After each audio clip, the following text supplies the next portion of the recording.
संयुक्त राष्ट्र महासभा की सालाना बैठक को लेकर एक बड़ा अपडेट सामने आया है। प्रधानमंत्री नरेंद्र मोदी इस बार न्यूयॉर्क नहीं जाएंगे। उनकी जगह भारत का प्रतिनिधित्व विदेश मंत्री एस जयशंकर करेंगे। यह जानकारी संयुक्त राष्ट्र की ओर से जारी वक्ताओं की संशोधित सूची में सामने आई है। संयुक्त राष्ट्र महासभा का 80वां सत्र 9 सितंबर से शुरू होगा, जो 23 से 29 सितंबर तक उच्च स्तरीय बैठक चलेगी। इस दौरान पहला संबोधन ब्राजील का होगा, जबकि अमेरिका के राष्ट्रपति डोनाल्ड ट्रंप 23 सितंबर को वैश्विक नेताओं को संबोधित करेंगे। ट्रंप के लिए यह संबोधन उनके दूसरे कार्यकाल का पहला यूएनजीए भाषण होगा। भारत की ओर से विदेश मंत्री जयशंकर 27 सितंबर को महासभा को संबोधित करेंगे। हालांकि जुलाई में जारी की गई सूची में खुद प्रधानमंत्री नरेंद्र मोदी का नाम शामिल था और उनका संबोधन 26 सितंबर को तय किया गया था, लेकिन अब संशोधित सूची में बदलाव हुआ है। याद दिला दें, 26 सितंबर को ही चीन, पाकिस्तान और बांग्लादेश और इजराइल के राष्ट्रीय अध्यक्ष महासभा को संबोधित करेंगे। ऐसे में भारत का एक कदम वैश्विक मंच पर अमेरिका और बाकी देशों के लिए भी एक अहम मैसेज माना जा रहा है। इस बार का सत्र ऐसे समय में हो रहा है जब दुनिया ट्रंप के टैरिफ वॉर, रूस यूक्रेन युद्ध और मिडिल ईस्ट के तनाव जैसी चुनौतियों से जूझ रहे हैं।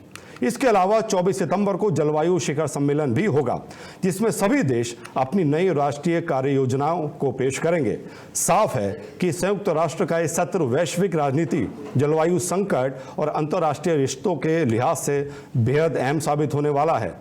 एक्सपर्ट जुड़ चुके हैं सुनील जी से बात करते हैं। सुनील जी, मेरा आपसे यही सवाल होगा कि क्यों प्रधानमंत्री ने न्यूयॉर्क जाना कैंसिल किया है? जी नमस्कार। मुझे लगता है कि पिछले दिनों के विवाद को अगर आप देखते हैं तो भारत और अमेरिका के संबंध में जो इस तरह का खटास आया है टैरिफ विवाद के बाद, तो मुझे लगता है कि प्रधानमंत्री के इस फैसले का हम सबको स्वागत करना चाहिए। ठीक बात है, इस तरह की बैठक में तमाम देशों के विदेश मंत्री जाया करते हैं। ऐसा नहीं है कि जरूरी नहीं है, बहुत कंपल्सरी ऐसा नहीं है कि प्रतिनिधित्व करने भारत के प्रधानमंत्री ही जाए। और इससे एक ये भी होगा कि एक बड़ा संदेश भी मिलेगा और संदेश दिया जाएगा उस सभा में अमेरिका को कि नहीं, ठीक है, हम आपसे बहुत बेहतर संबंध रखना चाहते थे, हमने बहुत सालों तक आपसे निभाया, और लेकिन बार बार आप जिस तरह की दोहरी नीति अपना रहे हैं हमारे पड़ोसी देश के साथ भी, हमारे साथ हमें टैरिफ पर टैरिफ वार कर रहे हैं हमारे साथ, तो हम आपके लकीर पर चलने के लिए लकीर पर चलने वाले फकीर बन करके नहीं रहेंगे। हमने वैश्विक अपने समझौते किए दूसरी तरह से, और सामरिक संबंध हमारे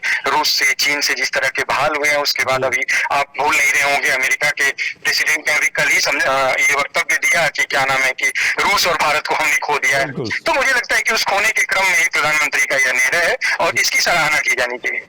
जी, मैं आपसे एक बात और जानना चाहूंगा, जबकि चीन भी रूस से तेल खरीदता है, लेकिन चीन के ऊपर अमेरिका ने कोई टैरिफ नहीं लगाया, भारत पर ही क्यों टैरिफ लगाया गया है? क्या कोई पुरानी इससे खुंदक है, क्या है? होने वाले किसी भी देश को अमेरिका कोई नुकसान नहीं पहुंचाता है। अमेरिका से आप मैत्री करके रखिए, लंबे समय तक किसी न किसी दिन आपके साथ विश्वासघात करेगा। तो है कि चीन जिस तरह से चीन और इसको मानने में कहीं कोई मतलब आग्रह और दुराग्रह नहीं होना चाहिए कि चीन एक बड़ी महाशक्ति के तौर पर उभर चुका है और चीन तन करके खड़ा होता है। चीन ने भी, तो आप भूल नहीं रहे होंगे कि चीन के राष्ट्रपति ने भी सीधे सीधे इनके टैरिफ वाले पर वार किया था और उसका भी अपोज किया था, और उस अपोज के बाद देखिए कि चीन पर कोई कार्रवाई नहीं, भारत पर लगातार उनकी बेगुटी तन रही है। तो मुझे लगता है कि हम जितना मजबूत होंगे उतना वो और इस तरह का फैसला लेने से वो बार बार सोचने पर मजबूर भी होगा अमेरिका भी। जी मैं आपसे जानना चाह रहा हूँ, जो एससीओ सम्मेलन हुआ है, इससे भारत चीन अगर एक साथ जुड़ते हैं तो ग्लोबली क्या इफेक्ट पड़ेगा? देखिए, बहुत बड़ा इफेक्ट है। आप देखिए कि एक तो पूरी तरीके से दक्षिण एशिया में इस तरह की शांति के दूत बनेंगे अगर एक साथ रहेंगे तो। और आप जानते हैं कि पूरी दुनिया में सबसे ज्यादा आबादी वाला दोनों देश, सबसे ज्यादा देशों के पास आज कहेंगे तो ह्यूमन रिसोर्स है, और उस रिसोर्स का प्रयोग कर पूरी दुनिया को एक नई शांति और सामरिक स्थिरता को प्रदान करने में भारत और चीन भूमिका निभा सकता है आने वाले दिनों में। जी। और इसका एक बड़ा संदेश है।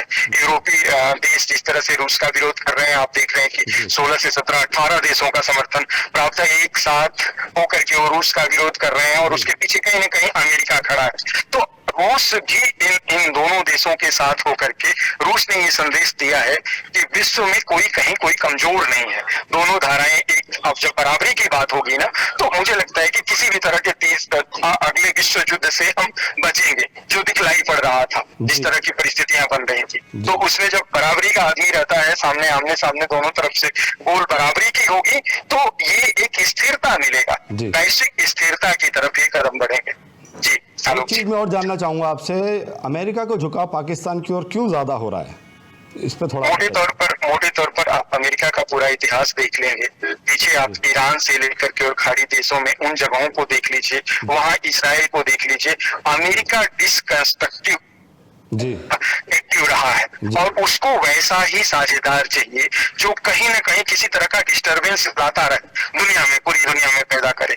और अमेरिकी जमीन को ये पाकिस्तानी जमीन को ये चाहते हैं, क्योंकि चीन का बढ़ना इनको रास नहीं आ रहा है, इन्हें कहीं ना कहीं ये भी दिखा रहा है कि भारत विकसित राष्ट्र की तरफ अग्रसर है और भारत भी मजबूत हो रहा है। तो इन दोनों को कंट्रोल करने के लिए और उसकी धरती का प्रयोग करेंगे बार बार, जब चीन से जब इनके विवाद होंगे, संबंध खराब होंगे, तो आपको इस तरीके से।